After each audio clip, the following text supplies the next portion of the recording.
Olá, seja bem-vindo mais uma vez ao nosso estudo na carta do apóstolo Paulo aos Romanos. No nosso estudo passado, nós iniciamos um trecho da carta que se inicia no capítulo 1, versículo 18, e que vai quase até o final do capítulo 3, mais precisamente no versículo 20 desse capítulo, onde Paulo trata o assunto como um todo. E o alvo, o foco de Paulo nesse assunto é mostrar a real condição da humanidade diante de Deus, diante da sua santidade, diante da sua justiça. O retrato que Paulo pinta não é muito bom. O que Paulo mostra não é uma humanidade boa, uma humanidade que tem feito coisas que agradem a Deus. Ao contrário disso, ele mostra uma humanidade perdida, escravizada nos seus pecados, que em essência é má. O termo que nós usamos no estudo passado é que o homem existe em pecado. Essa é a natureza do ser humano. Paulo, no trecho que nós estudamos no encontro passado, que era no versículo 18 do primeiro capítulo até o versículo 32, ou o final do capítulo 1, nós encontramos Paulo num assunto bastante abrangente, aliás, abrangendo toda a humanidade no assunto do pecado. Paulo começa dizendo que a ira de Deus é revelada dos céus sobre toda a impiedade e injustiça dos homens. Ele abrange toda a humanidade dentro desses versículos. Agora, Paulo começa a tratar os dois povos a que ele sempre se refere, os judeus e também os gentios, ou seja, aqueles que não nasceram judeus, não pertencem à etnia judaica, que Paulo também usa a expressão ou a palavra gregos para se referir aos gentios. Paulo começa a tratar de cada um desses grupos especificamente. Nesses versículos que nós vamos hoje tratar, capítulo 2, versículo 1 até o versículo 16, nós vamos encontrar Paulo tratando mais especificamente do caso dos judeus, mais especificamente do caso do seu povo. Paulo era judeu de nascimento, apesar de ter sido o apóstolo enviado aos gentios, ele tinha uma origem judaica, ele nasceu judeu. Tinha também a cidadania romana, mas a sua etnia, a sua origem era judaica. E é interessante que Paulo agora começa a tratar cada povo especificamente de forma a deixar claro que nenhum povo, ou nenhum grupo, ou nenhum rótulo tira o homem da condição de perdido diante de Deus. É importante aqui a gente ressaltar esse detalhe, porque é uma tentação para todos nós, quando nós encontramos palavras duras, como a que Paulo trata em 1,18 até 1,32, de nós olharmos, bom, realmente, essa é a condição da humanidade, os ímpios se conduzem assim, aqueles que não se relacionam com Deus realmente agem exatamente da forma como é descrita. Não é nenhuma surpresa para nós se nós tivermos o retrato de um ímpio quando a gente fala de imoralidade sexual, de perversão, quando a gente fala de pensamentos ou de mentalidade reprovável, não é nenhuma surpresa para nós. Mas nós não, nós estamos fora desse grupo. Nós não pertencemos a esse grupo, nós temos um relacionamento com Deus, nós temos uma experiência religiosa. E na verdade, o que Paulo está tentando dizer é que mesmo diante de qualquer possível experiência religiosa ou rótulo religioso, todo ser humano igualmente está debaixo do pecado. Por que Paulo está fazendo isso? Paulo está ignorando ou menosprezando o judaísmo? Não. Paulo só está querendo mostrar que nenhuma religião é capaz de salvar o homem. Paulo está tentando mostrar que mesmo com a experiência religiosa que os judeus adquiriram e trouxeram da sua cultura, da sua herança, ainda assim o homem é indesculpável diante de Deus por seus pecados. E Paulo faz isso com uma razão. A razão de que depois que isso ficar fundamentado, depois que isso ficar estabelecido, ele vem apresentar a Jesus Cristo como a solução para esse problema. Paulo quer, em outras palavras, deixar claro que nenhuma religião é capaz de restaurar o relacionamento entre o homem e Deus, de forma que só Jesus Cristo pode fazer isso, de forma que nós precisamos de um Salvador. E aí então ele apresenta Jesus Cristo como esse Salvador. Só para que isso fique bastante claro na nossa mente, Paulo está aqui desconstruindo qualquer fundamento religioso que possa existir e que possa colocar o homem na condição de salvo, de justificado diante de Deus por suas obras, por sua herança ou por qualquer rótulo que ele venha a ter. Outro detalhe interessante aqui, antes de nós entrarmos no texto propriamente dito, é que Paulo usa, a partir de agora, em alguns outros momentos futuros da carta, ele usa um recurso literário que é chamado de diatribe, que tem por ideia ou por fundamento criar uma espécie de diálogo imaginário entre quem está escrevendo e possíveis ouvintes ou leitores daquele diálogo ou daquela carta. Então Paulo aqui começa a trazer os seus conceitos, começa a trazer a sua ideia de que os judeus também estão debaixo do pecado, porém ele começa a travar diálogos imaginários com supostos opositores judeus. Algo que a gente não vê quando Paulo abrange toda a humanidade, principalmente quando ele fala dos gentios. E a razão para Paulo usar essa figura de linguagem é bastante interessante, ou é bastante óbvia.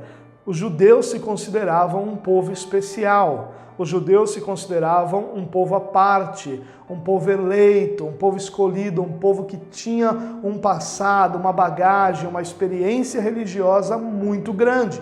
E tudo isso era verdade.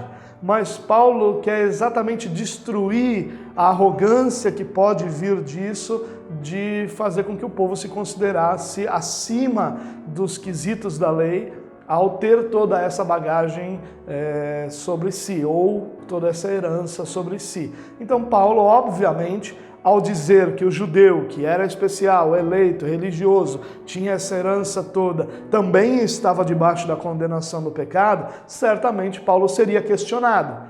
Para responder a esses questionamentos, para se antecipar a esses questionamentos, Paulo então lança a mão desse recurso, que é a diatribe, de forma a travar diálogos imaginários para responder essas possíveis e para antecipar essas possíveis questões que seriam levantadas ou possíveis questionamentos. Vale a pena a gente manter isso em mente também, já que a gente vai lidar com esse texto onde existem essas questões temporárias. Indo diretamente ao texto, nós vamos dividi-lo em 3 partes. Nós vamos tratar hoje de Romanos 2, do versículo 1 até o versículo 16, e nós vamos separar esse trecho em 3 partes, de forma que a gente possa entender cada uma dessas partes, e depois a gente vai ter, no final desse nosso estudo, uma aplicação sobre isso. Porque é bastante tentador nós olharmos para esse texto e dizer, o texto é sobre os judeus, eu não sou judeu, então esse texto não tem nada sobre mim. Mas tem lições muito ricas, lições muito preciosas, cuidados que nós precisamos ter para que nossa vida não se torne apenas uma herança religiosa, apenas uma experiência religiosa e deixe de ser um relacionamento vivo e real com Deus. Isso a gente vai tratar lá no final. Nesse momento eu queria te convidar a gente ler o trecho de Romanos 2, os 5 primeiros versículos, onde Paulo diz o seguinte: Portanto, você que julga os outros é indesculpável, pois está condenando a si mesmo naquilo em que julga, visto que você que julga pratica as mesmas coisas. Sabemos que o juízo de Deus contra os que praticam tais coisas é conforme a verdade. Assim, quando você, um simples homem, os julga, mas pratica as mesmas coisas, pensa que escapará do juízo de Deus? Ou será que você despreza as riquezas da sua bondade, tolerância e paciência, não reconhecendo que a bondade de Deus o leva ao arrependimento? Contudo, por causa da sua teimosia e do seu coração obstinado, você está acumulando ira contra si mesmo para o dia da ira de Deus, quando se revelará o justo julgamento. Como eu disse anteriormente, os judeus se consideravam um povo especial, e eles eram em certa medida. Mas o que o apóstolo Paulo está trazendo aqui à tona é que, mesmo tendo toda essa experiência religiosa, o povo judeu também estava debaixo do pecado, também estava debaixo da condenação. E qual é a razão para isso? A razão é que essa experiência religiosa, ao invés de aproximar o povo a Deus, na realidade trouxe o povo para uma realidade de legalismo e de hipocrisia. de arrogância por sua condição especial, ao invés de humildade no sentido de reconhecer a grandeza do Deus que o tornou especial. Então Paulo aqui acusa os judeus de estarem debaixo da condenação porque a sua conduta é legalista, porque sua conduta é hipócrita, e isso não os afastava da ira de Deus. Os problemas dos judeus apontados aqui por Paulo podem ser descritos assim. Em primeiro lugar, esse povo pensava estar acima do juízo de Deus. Eles entendiam que eram especiais, mas consideravam-se tão especiais que estavam acima do juízo de Deus.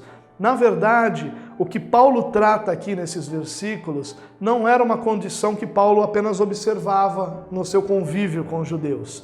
Não, esses valores que Paulo está questionando aqui, de se considerar acima do juízo de Deus, de ser arrogante, de acreditar que exista uma medida diferente de juízo para o povo judeu, era amplamente divulgado na literatura apócrifa da época. Só abrindo um parêntese aqui, literatura apócrifa é toda a literatura que tem algum conteúdo religioso, mas que não foi considerado inspirado por Deus. Por que não foram considerados? Porque esses escritos têm, em alguma medida, erros históricos, erros geográficos, erros sobre a natureza de Deus ou quem Deus é. Então, olhando para aqueles textos, nem o povo judeu, nem a igreja, em algum momento, considerou esses livros inspirados por Deus. Então, eles são chamados apócrifos. Claro que essa é uma maneira muito superficial de explicá-los, mas só para você entender num primeiro momento. E na literatura apócrifa, então, nós encontramos esse conceito de que o povo judeu estava acima do juízo de Deus. Ou seja, Deus vai julgar todo mundo, mas nós, judeus, isso na mentalidade deles, por sermos um povo especial, por termos uma revelação especial, por termos uma história especial com Deus, nada disso era mentira, mas por causa disso nós teremos um peso diferente, uma medida diferente no juízo de Deus. Em outras palavras, nós estaremos acima desse juízo. Enquanto toda uma humanidade vai ser julgada de uma determinada maneira, nós não, nós estamos acima desse juízo. E eles se consideravam assim, Paulo está dizendo que não, que aquele que julga os outros, ele também é julgado, porque o juízo de todo mundo, por Deus, é segundo a verdade. Então aquele que julga, mas comete as mesmas coisas, e Paulo está sendo muito genérico aqui no sentido de dizer, você que julga os outros pelos seus pecados também comete pecados, né? Ou em outra maneira de dizer que cada um de nós tem os seus próprios pecados, você vai ser julgado porque a medida é a verdade. Todo mundo vai ser julgado pela verdade, não pela sua realidade, pelo seu rótulo religioso, não pela religião que segue, mas pela verdade de Deus. Então Paulo aqui os acusa de estar debaixo de condenação porque pensavam estar acima da lei. Mas Paulo também mostra que eles entendiam erroneamente a eleição de Deus. O povo de Israel era um povo eleito. Ele não é um povo que só foi escolhido, era um povo que foi gerado. Deus chama Abraão, tira Abraão do meio da sua realidade e através de Abraão e de sua descendência gera um povo eleito, um povo escolhido para ser a nação de Israel, um povo que manifestaria a glória de Deus através da sua existência, da sua conduta, da sua vida, do seu relacionamento com Deus. Mas esse povo entendeu a eleição de uma forma errônea, como nós também vemos muitas pessoas que entendem a nossa eleição hoje como igreja de forma errônea. O povo de Israel entendia que, por serem eleitos, eles percebiam naquilo uma espécie de licença para pecar. Ainda que não se admitisse isso publicamente, era assim que eles se conduziam. Eles acreditavam ter uma licença para manipular a lei, burlar a lei. Era aquela questão de que a lei é para todos, mas para mim sempre tem uma exceção. A lei é para todos, mas eu sempre dou uma volta, eu sempre dobro essa lei, manipulo essa lei de forma que eu seja favorecido. Então essa licença para pecar, que era a conduta real dos judeus na época de Jesus, é questionada aqui por Paulo. Paulo está dizendo para eles, olha, vocês entenderam a eleição completamente diferente. O fato de vocês terem sido escolhidos não muda o fato de que o juízo de Deus é segundo a verdade. Não é segundo o que você tem como rótulo, mas é segundo aquilo que você é. E isso foi uma acusação muito séria para os judeus. Aqui, nessa acusação dos primeiros versículos, nós percebemos o porquê de tanto ódio que Paulo cultivava da parte dos judeus sobre si. Por que nós vemos judeus odiando tanto a Paulo?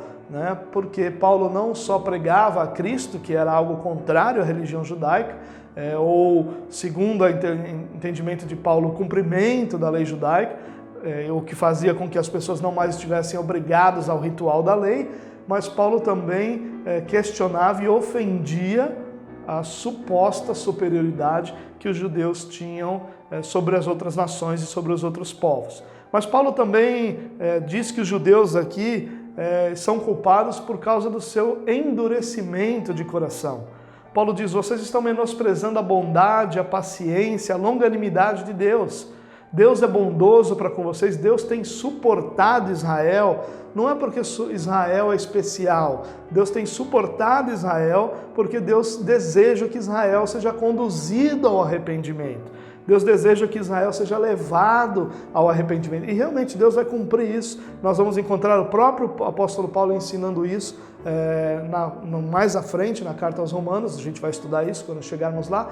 Mas o entendimento de Paulo aqui era: Deus está suportando todo o pecado de Israel porque Deus deseja que a sua bondade seja vista por Israel de forma a que ele seja conduzido ao arrependimento. A intenção de Deus é que Israel olhe para a sua história e diga: nós sempre pecamos, nós sempre erramos e Deus sempre permaneceu conosco, Deus sempre nos conduziu ao arrependimento, a sua bondade é tão grande sobre nós, Deus tem nos suportado.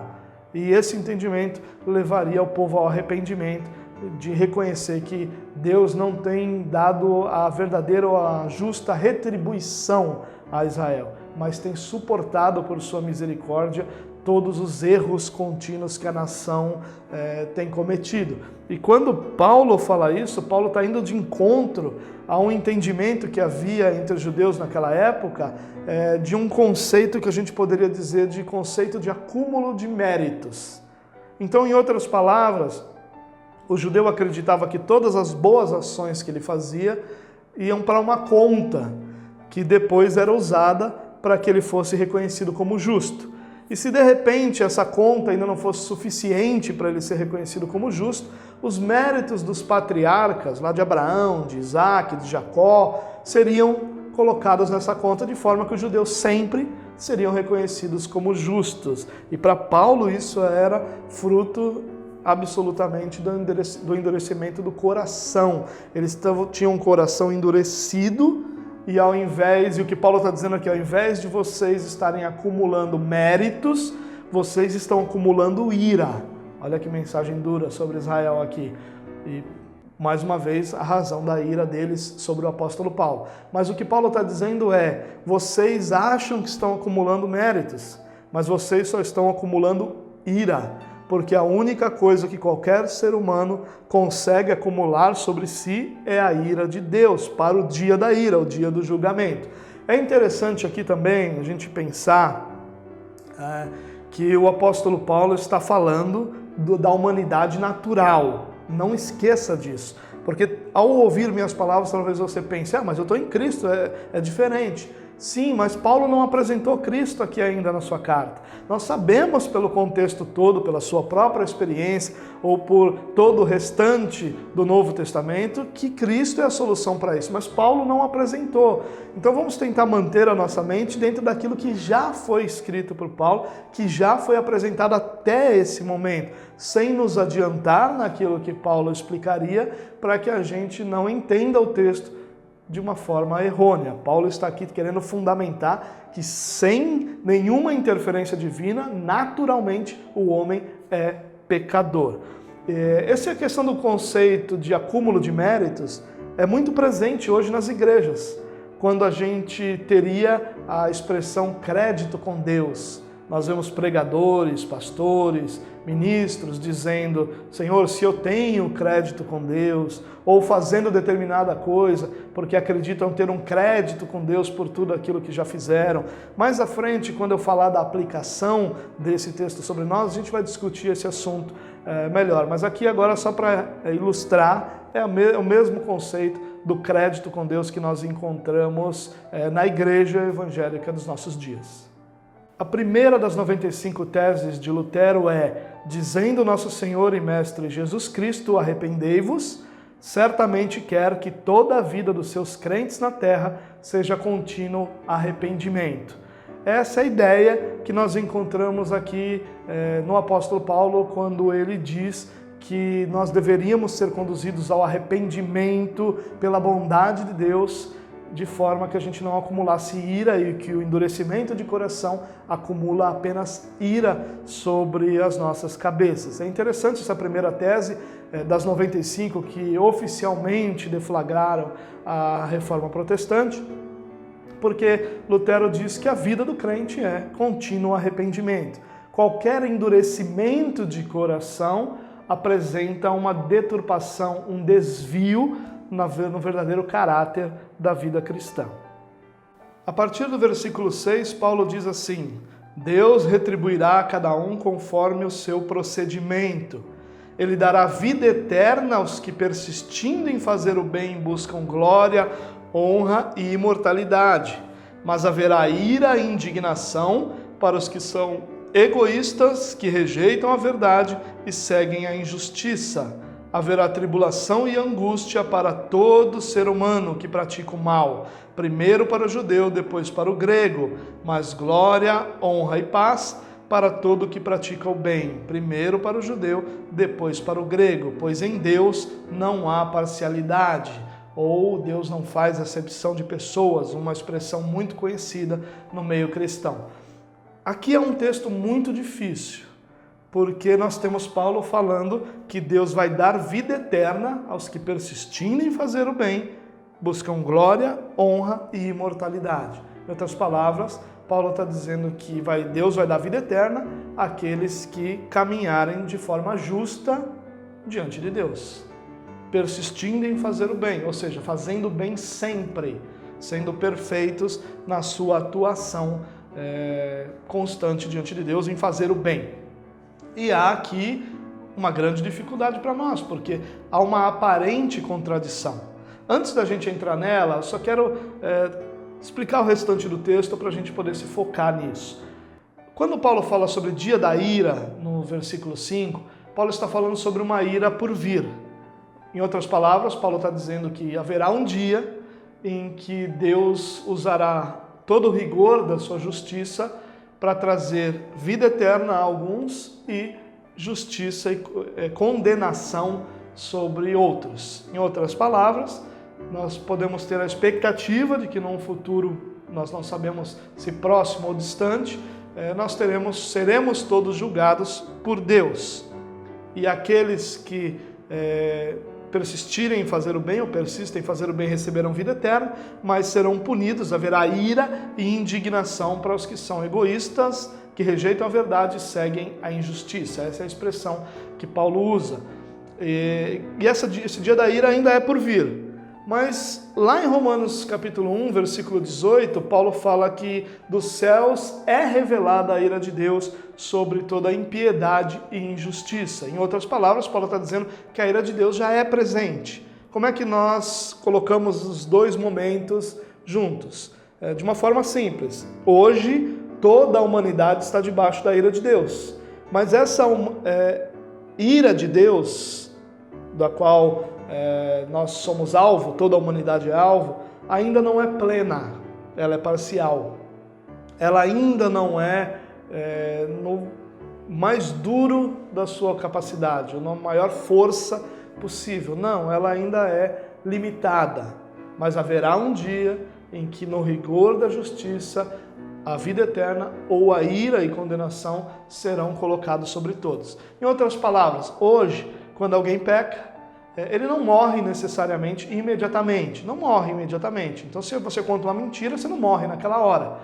mas isso não quer dizer que a ira de Deus não esteja sobre você. Quer dizer que Deus está sendo longânimo e paciente na expectativa de que essa bondade dele te conduza ao arrependimento. Mas haverá um dia em que essa chance não existirá mais, que toda a humanidade será plenamente julgada por todos os seus atos. Bom, deixando isso claro, a gente também entende na expressão primeiro do judeu, depois do grego, uma ideia de prioridade por causa da revelação. Então, como a revelação vem primeiro aos judeus, a história de Deus é revelada primeiro aos judeus, tudo vem primeiro dos judeus quando se trata do relacionamento com Deus, é essa a ideia de primeiro e depois. E a ideia de grego aqui também simbolizam todos os gentios. Era o contraste entre o judeu e o grego, entre aquele que nasceu povo especial de Deus e entre todos os gentios. Poderíamos colocar dessa forma. Bom, voltando à ideia de que existe uma contradição. Ela não existe. Por que ela não existe? Porque se a gente levar em conta Romanos 1,18 até Romanos 3,20, nós vamos perceber que o todo desse texto, Paulo tem uma única ideia. A ideia é mostrar a plena e completa incapacidade do ser humano de ser justo diante de Deus. Mas ele está dizendo aqui que os justos serão recompensados. Sim, mas se a gente olhar o texto todo, a gente vai perceber que Paulo está dizendo que diante de um Deus justo, ser considerado justo exige a perfeição. Então Paulo está dizendo aqui que haverá sim vida eterna para os que buscam fazer o bem, os que persistem em fazer o bem, buscam glória, honra e imortalidade. Mas Paulo não está dizendo que é possível que a gente alcance isso. Então não há contradição, porque sim, Paulo está dizendo que haverá vida eterna para aqueles que forem perfeitos. Mas Paulo não está dizendo que nós podemos ser perfeitos, ao contrário disso, o texto todo está mostrando a nossa incapacidade dessa perfeição. Então o que Paulo está fazendo aqui é isso. Ele diz, olha, se você for assim, você vai receber vida eterna. Só que ao mesmo tempo, se você for perfeito, você vai receber vida eterna.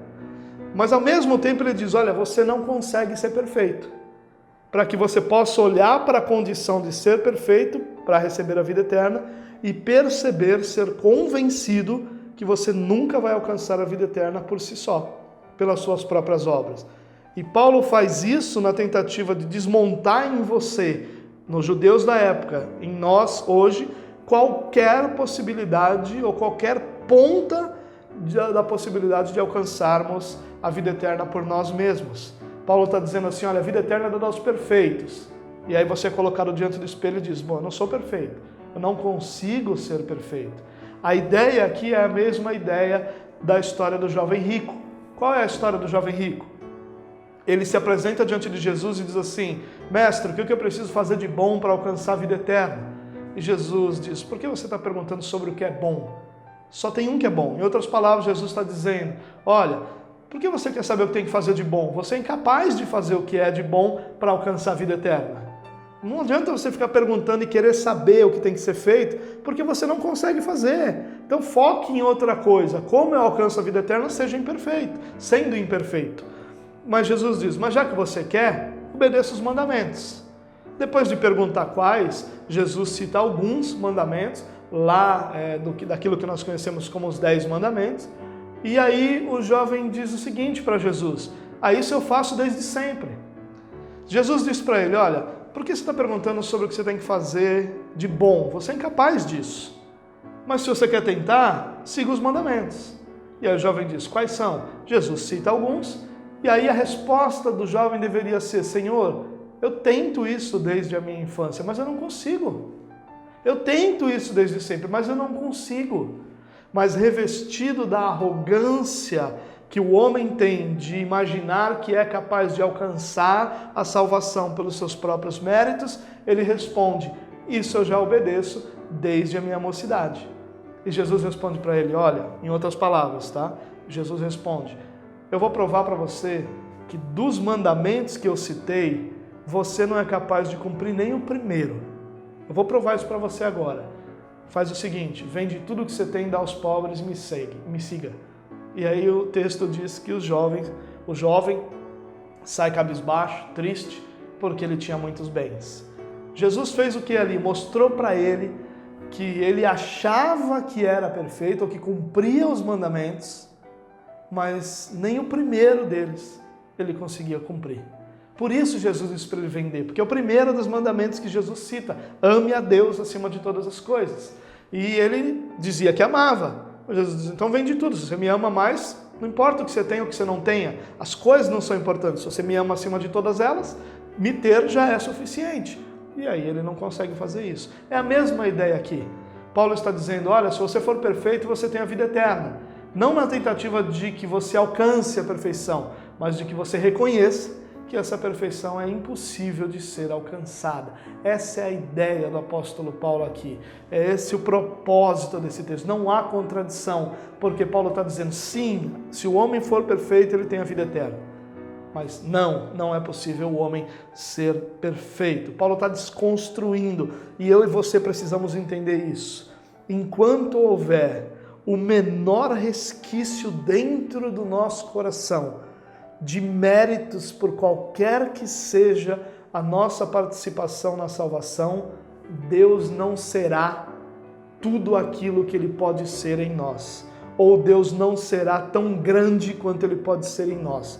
Não que Ele mude, mas o que Ele é para nós, a maneira como nós o enxergamos, nunca será plena, enquanto houver o menor resquício no nosso coração de que qualquer parte da nossa salvação vem de nós.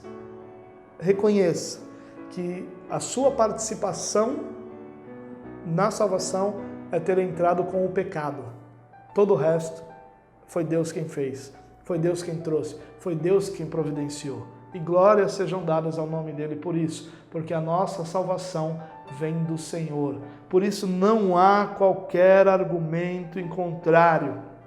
Paulo não está argumentando: seja perfeito para ser salvo. Paulo está dizendo: você precisa ser perfeito para ser salvo, mas reconheça que você é incapaz. Dos versículos 12 a 16, Paulo diz: todo aquele que pecar sem a lei também perecerá. Todo aquele que pecar sobre a lei, pela lei será julgado. Pois não são os que ouvem a lei que são justos aos olhos de Deus, mas os que obedecem à lei, estes serão declarados justos. De fato, quando os gentios que não têm a lei praticam naturalmente o que ela ordena, tornam-se lei para si mesmos, embora não possuam a lei, pois mostram que as exigências da lei estão gravadas em seus corações. Disso dão testemunho também a consciência e os pensamentos deles, ora acusando-os, ora defendendo-os. Isso acontecerá no dia em que Deus julgar os segredos dos homens mediante Jesus Cristo, conforme declara o meu Evangelho. É interessante o fato de que aqui, pela primeira vez no livro de Romanos, ou na carta do apóstolo Paulo aos Romanos, a lei é mencionada. Até então, nós não tínhamos uma menção direta à lei de Moisés. E isso pode ser facilmente explicado porque, mesmo Paulo se destinando aos judeus ou aos gentios em determinado momento dessa sua argumentação, Paulo usa termos o mais genérico possível, de forma que os judeus possam identificar sua realidade aqui, mas que os gentios também possam identificar sua realidade. Paulo faz sim a separação entre um e outro, não no sentido de ter pesos diferentes, mas no sentido de realidades diferentes que culminam todos eles em pecado, mas a ideia aqui do apóstolo Paulo é sempre se tornar tão genérico que todos possam se identificar, já que o alvo maior desse trecho é que todos sejam convencidos da sua realidade pecaminosa. Então, olhando para o texto, a gente percebe que Paulo está dizendo aqui que o critério do julgamento, aquele julgamento que é segundo a verdade, o critério vai ser a luz que cada um recebeu.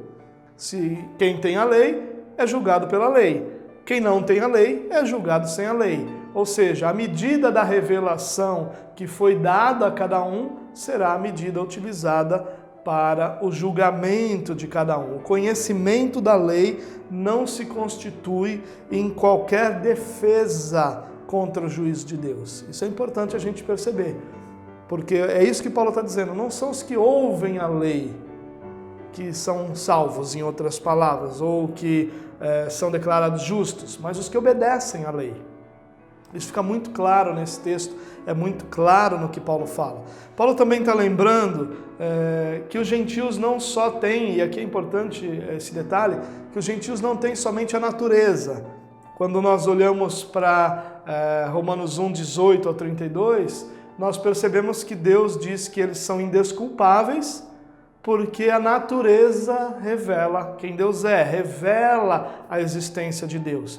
E aqui Paulo está dizendo não só a natureza, mas também a consciência.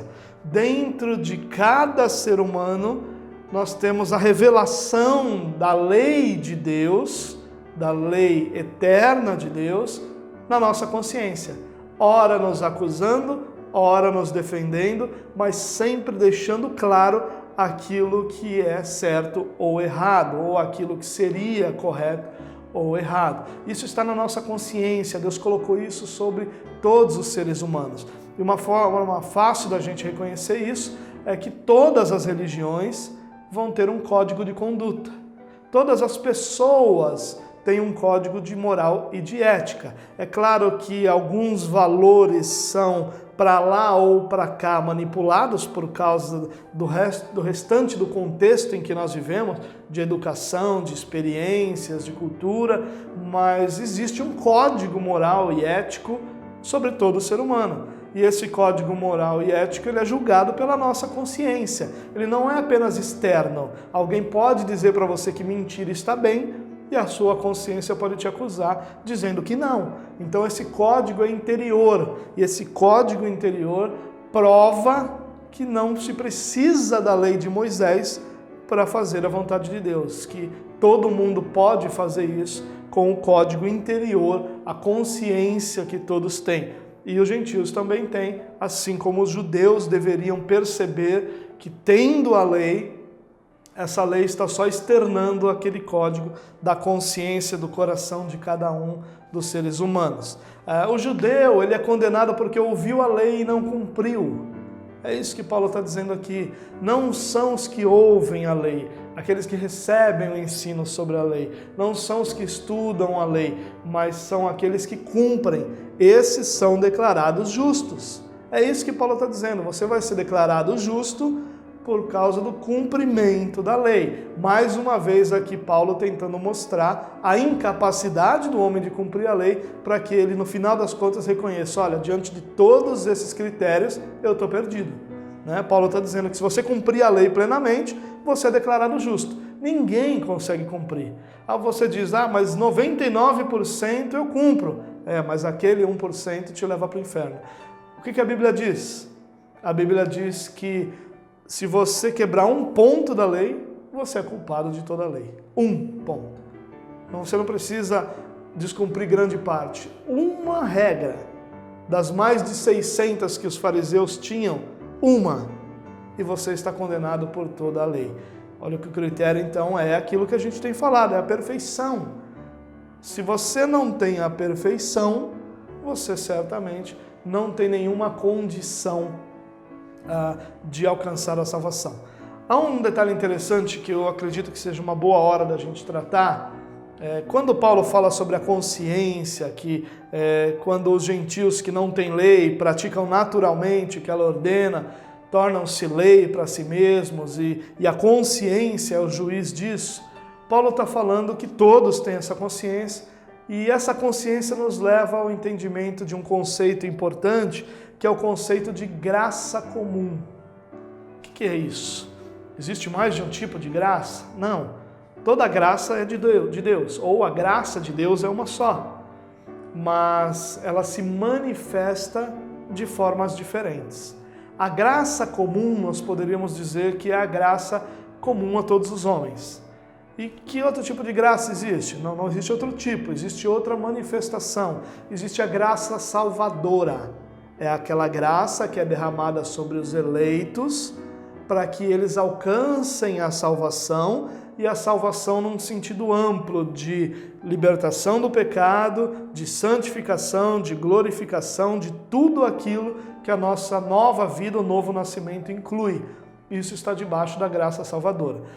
Wayne Grudem traz um estudo muito interessante sobre a graça comum. Eu separei um trecho para ler aqui com vocês, para tentar clarear a ideia, para que a gente possa perceber que Paulo está se referindo à graça comum aqui, quando fala da consciência. Vamos lá, ele diz o seguinte: graça comum é a graça de Deus pela qual Ele dá às pessoas bênçãos inumeráveis que não são parte da salvação. A palavra comum aqui significa algo que é dado a todos os homens e não é restrito aos crentes ou aos eleitos somente. Diferentemente da graça comum, a graça de Deus que leva as pessoas à salvação é muitas vezes chamada graça salvadora. Naturalmente, quando falamos a respeito da graça comum e da graça salvadora, não estamos falando ou sugerindo que há duas diferentes espécies de graça no próprio Deus, mas apenas estamos dizendo que a graça de Deus se manifesta no mundo de duas maneiras diferentes. A graça comum é diferente da graça salvadora quanto aos resultados, ou seja, ela não traz salvação. Aos seus destinatários é dada aos crentes e descrentes igualmente. E sua fonte, ela não flui diretamente da obra expiatória de Cristo, visto que a morte dele não obtém nenhuma medida de perdão para os descrentes. E, portanto, nem os crentes, nem os descrentes fazem jus às suas bênçãos. Contudo, sobre esse último ponto, deve ser dito que a graça comum flui indiretamente da obra redentora de Cristo, porque o fato de Deus não julgar o mundo assim que o pecado entrou nele, talvez seja apenas porque ele planejou finalmente salvar alguns pecadores por meio da morte do seu Filho. Em outras palavras, a chuva cai sobre os bons e sobre os maus. O sol nasce sobre os justos e sobre os injustos. O justo planta e colhe, e a mesma lavoura também pertence a um injusto, que também planta e também colhe. Em outras palavras, existem coisas que Deus concede bondosamente, gratuitamente a todos os homens. A oportunidade do arrependimento é uma delas. Todos os homens têm a oportunidade do arrependimento. Todos os homens têm o testemunho da natureza de que existe um Deus. Todos os homens têm o juízo da sua consciência, que mostra que existe uma lei moral que rege o universo. Deus concede bondade graciosamente a todos os seres humanos, independente do rótulo ou experiência religiosa que eles tenham. Isso chama graça comum. E Deus dá isso a todos os homens. Mas existe a graça salvadora que Deus derrama sobre os eleitos. O foco aqui é na graça comum, por isso eu imaginei que seria interessante se nós tratássemos desse assunto nesse momento. Porque Paulo, quando se refere à graça, em alguns momentos ele se refere à graça comum. É claro que graça comum, graça salvadora são termos teológicos, são termos acadêmicos, é óbvio isso.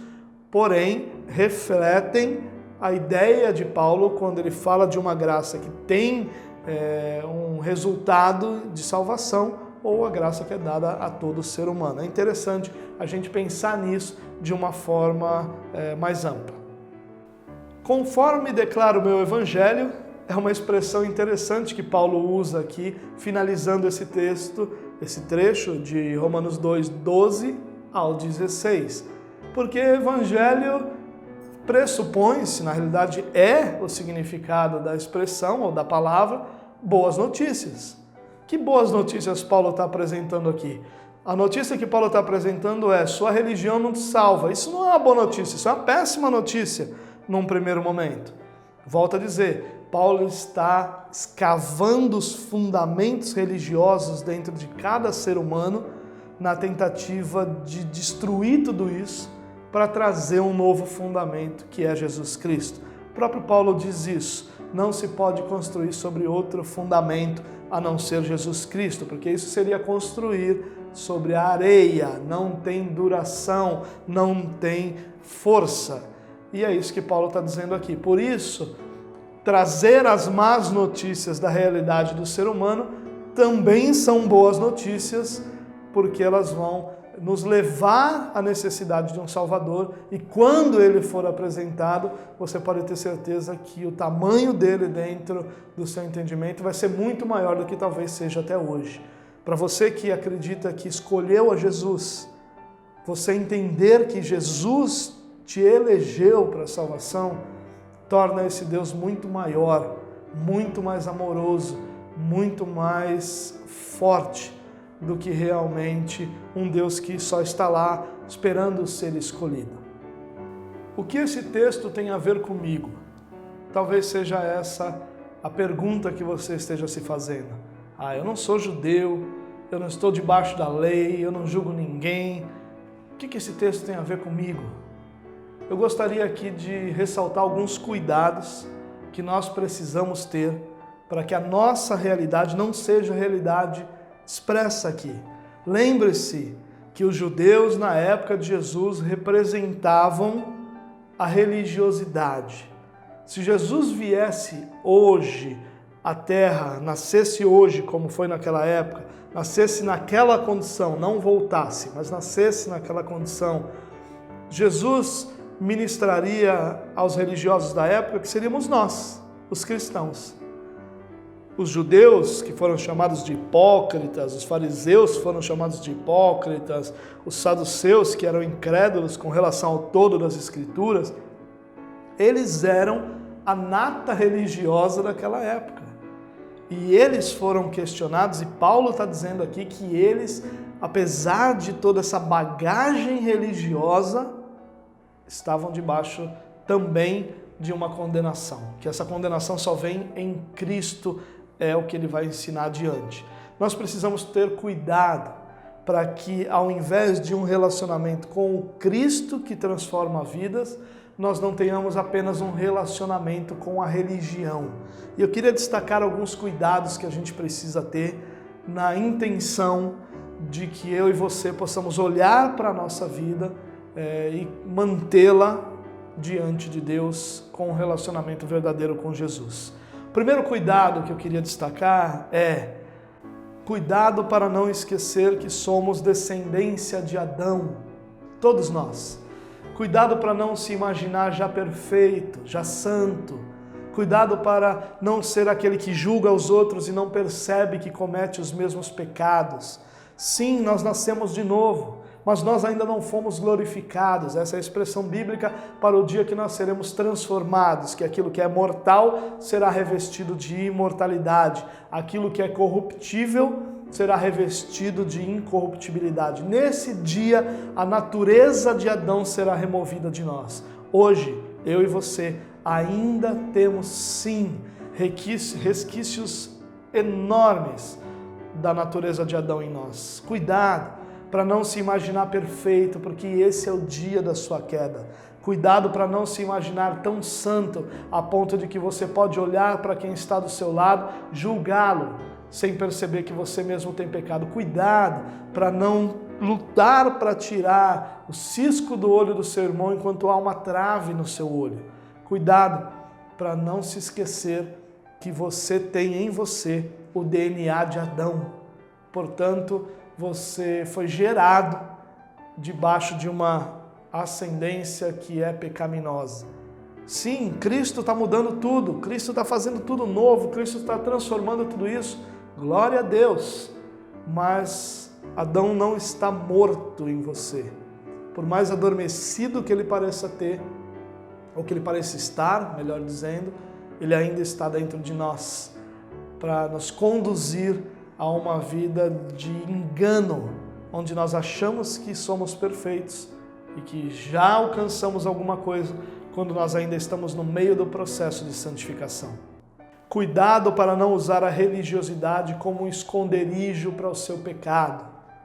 Cuidado para não usar a palavra de Deus, a sua fé, a sua experiência religiosa, de forma a manipular a lei para que você não se sinta ou não seja acusado por ela. Cuidado, o fato de um fariseu manipular a lei não o poupou do julgamento quando Jesus analisa a sua vida religiosa. Ele foi chamado de hipócrita, ele foi chamado de alguém que dizia e tinha um discurso muito bonito, mas na prática ele dava sempre o jeitinho para que aquilo não fosse tão pesado sobre a vida dele. Jesus mesmo disse: vocês colocam fardos pesadíssimos sobre os outros, mas vocês mesmos não carregam peso nenhum. Cuidado para não se considerar especial por sua experiência religiosa. Talvez você tenha caído no engano do crédito com Deus. Talvez você ache que Deus permitiu que você tivesse créditos com Ele. A minha pergunta para você é: crédito pelo quê? Pela sua salvação? Quando a Bíblia diz que é pela graça e não pelas obras, para que ninguém se glorie? Crédito pelo quê? Pela sua obra na obra de Deus, ou pelo seu trabalho na obra de Deus? Quando Jesus diz que sem mim vocês nada podeis fazer? Quando Jesus mostra que por mais que a gente trabalhe, o título de servo inútil é o máximo que a gente pode alcançar? Crédito pelo quê? Pela sua santidade? Quando João diz que aquele que diz que não tem pecado é mentiroso? Todos nós temos pecados. Crédito pelo quê? Porque você foi eleito? Você foi eleito. Não tem nada seu nisso. Deus elegeu. Você somente estava lá e Deus escolheu. O critério não é você, o critério é Deus. O critério é a sua grandeza, a grandeza de Deus. A santidade de Deus, o poder de Deus, não você. Nós não temos nenhum crédito. Se Deus fosse fechar nossa conta, todos nós seríamos condenados. Porque qualquer miserável ato de bondade que a gente acha que tenha é trapo de imundícia diante de Deus. É como que nada diante de Deus. Paulo considera todos os seus méritos como nada, como esterco diante de Deus. Cuidado para não cair nesse engano, irmão. O que nós temos, somos ou fazemos é pela graça de Deus e pela graça de Deus somente. Ai de nós se não fosse a graça de Deus. Ai de nós se não fosse Jesus Cristo na cruz para nos dar o status de justos. Ai de nós se não fosse o Espírito Santo nos convencendo do nosso pecado. Nós estaríamos como o filho pródigo, enlameados em nossos próprios pecados, sem encontrar nenhum tipo de amparo. Ai de nós se não fosse o bondoso, gracioso amor de Deus sobre a nossa vida. Você não tem crédito nenhum, meu filho. Você não tem crédito nenhum, minha filha. Nenhum. Você só tem débito para diante de Deus. Débito esse que é descontado não da sua conta, mas de Jesus Cristo, o nosso Senhor, que com sua vida perfeita foi o pagamento pelo nosso pecado. Rasgou, riscou, pregou na cruz a cédula que nos era contrária, onde estava a nossa conta, onde estava escrito condenado. Ali Jesus pagou o preço, tudo foi pago, mas não é por você não. Não há crédito. Não importa o quanto você tenha se esforçado, quantos milagres você esteja vendo, quão dedicado e comprometido você seja com a obra de Deus, tudo isso é muito bom, mas nada disso gera crédito para você. Cuidado para não criar o seu próprio Deus. Às vezes nós criamos nosso próprio Deus no meio da caminhada. Nós deixamos de olhar para o Deus verdadeiro e começamos a criar o nosso. Ah, que absurdo! Quem anda com Deus cria seu próprio Deus. É a maior tentação de todos nós. Sabe quando nós criamos o nosso Deus? Quando nós achamos que aquilo que Ele disse não é bem assim. Nós criamos um Deus que fala diferente do que Ele falou. Nós criamos o nosso próprio Deus quando o nosso Deus não julga, quando o nosso Deus não se ira, quando o nosso Deus não condena, quando o nosso Deus não disciplina, quando o nosso Deus é só amor. Nós criamos o nosso próprio Deus. Cuidado para não criar seu próprio Deus. Cuidado para não criar uma verdade que não é a verdade de Deus. O critério pelo qual nós seremos julgados é a verdade, mas não é a sua nem a minha. É a verdade declarada na palavra de Deus. Cuidado para não ocupar a cadeira de Deus. Cuidado para não julgar. E quando a Bíblia diz não julgar, eu quero deixar claro isso. Meu entendimento sobre esse assunto é que não julgar significa não julgar a intenção do coração. Eu vou dar um exemplo que eu uso constantemente. Vamos pensar que você me deu um abraço e nesse abraço você me apertou e machucou minhas costas. Se eu digo para você assim, olha, irmão, você me apertou demais, machucou minhas costas, cuidado, você pode pegar uma pessoa mais fraca, que machuque mais, que cause um problema mais sério. Então, seja mais cauteloso no seu abraço, tenha mais cuidado com o seu abraço, que isso pode trazer um prejuízo para você e para as pessoas que você ama. Você está abraçando porque você gosta dessa pessoa. Então, seria muito ruim que isso acabasse numa situação de dor, de angústia, né? O que eu estou fazendo? Eu não estou julgando, mas eu estou corrigindo. Essa é a nossa responsabilidade, corrigir as pessoas diante dos seus erros, diante dos seus pecados. Com amor, é a verdade em amor, não é a verdade que humilha, é a verdade em amor. Isso eu tenho obrigação de fazer, isso não é julgar. O que seria julgar então? Se eu dissesse para você, você me abraçou para me machucar de propósito, né? Você queria me machucar e usou um abraço para me machucar. Que vergonha, meu irmão. Eu estou julgando a intenção do seu coração, não o ato, não o resultado. Eu tenho sim a obrigação de corrigir o resultado quando eu vejo esse resultado errado, como você tem a obrigação de corrigir os seus irmãos em amor. Mas eu não tenho o direito de te julgar, de julgar se a sua intenção foi me abraçar porque você me ama ou usar isso como uma desculpa para me machucar. É isso que quer dizer julgar. Então não se engane. Julgar não quer dizer você vê alguém pregando um absurdo diante da Bíblia e você diz, não julgue, é Deus que julgue. Não, você tem que defender sim aquilo que é a verdade de Deus. Você vê uma pessoa roubando, um irmão seu adulterando e você diz, quem sou eu para julgar? Deus é que sabe o casamento dele, Deus é que sabe a vida dele. Não, você tem obrigação de corrigi-lo, você tem obrigação de alertá-lo, obrigação de trazer diante dele, uma palavra diz isso.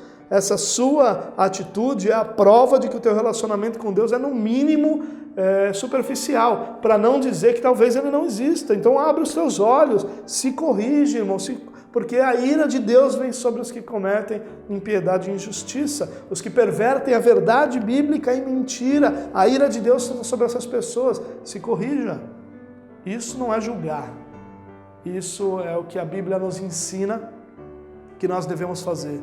Quando nós vemos um irmão pecando, nós temos a responsabilidade de irmão, de olhar para ele e de apontar a ele o caminho de Jesus Cristo de forma que ele se arrependa, conduzi-lo ao arrependimento. A gente só conduz ao arrependimento alguém que está em pecado. Mas o que tem a ver com o que eu estou dizendo de ocupar a cadeira de Deus? Cuidado para você não julgar os outros, porque Paulo diz, cuidado, você que julga, não sabe que você é condenado porque pratica as mesmas coisas. E talvez você diga, eu não julgo ninguém. Será? Será que você não julga a si mesmo? E você se julga sempre inocente? Meu casamento acabou, a culpa era do outro. Eu fui mandado embora, era meu patrão que é muito ruim. Olha, eu tinha uma amizade que não tenho mais, é culpa dele que não me entendia. Será que não é sempre o outro que é culpado e você se julga sempre inocente? Cuidado para não ocupar a cadeira de Deus. Esse foi um dos grandes erros que os judeus cometeram aqui. Cuidado para não confundir eleição com permissão para pecado. Você mentiu, você roubou, você fez alguma coisa e não caiu um raio na sua cabeça. Então tá tudo bem. Não está tudo bem. Mas eu permaneço salvo, eu sou eleito. Mas isso não é permissão para pecado. O fato de você olhar para o pecado como algo que pode ser cometido sem nenhum tipo de consequência é prova mais do que suficiente que você não teve uma experiência de salvação. Porque a experiência de salvação, a experiência com a graça de Deus, ela é transformadora. Uma graça que não transforma não pode ser chamada de graça. Quando você foi atraído por Deus, viveu sua experiência de salvação, essa experiência com a graça de Deus, ela transformou a sua vida, ainda que não plenamente, porque isso é um processo, mas já houve transformação, transformou quem você é, sua identidade lhe é devolvida. Você agora não é mais filho de Adão, mas agora você é filho de Deus. Então tome cuidado, irmão, para não considerar o pecado como uma licença que você tem diante da sua eleição, diante da sua salvação. Não é. Nós temos maior responsabilidade diante do pecado por termos sido eleitos. Não se engane. Por fim, cuidado para não confundir sua experiência religiosa com o relacionamento com Deus. O povo no deserto teve essa confusão, esse problema. Eles confundiram que porque Deus estava enviando codorniz, chovendo pão, o maná, a água amarga se transformando em água doce, tudo estava acontecendo de bom ali, o mar se abrindo, que maravilha, então nós estamos sendo aprovados por Deus. Não. O fato de você viver uma experiência religiosa não é sinônimo de você ter um relacionamento com Deus. Não confunda. Relacionamento com Deus é íntimo, pessoal, vivo, não depende da religião, não se baseia na religião e não parte da religião, parte da fé. Não confunda. Às vezes você está olhando ao seu lado dizendo, está tudo dando certo, eu estou sendo aprovado por Deus, Deus está me amando, eu estou livre do juízo. Os judeus pensavam assim, e Paulo está dizendo aqui que eles não estavam nada livres do juízo. Bom, a gente fica por aqui, até a próxima semana, que Deus te abençoe, até mais.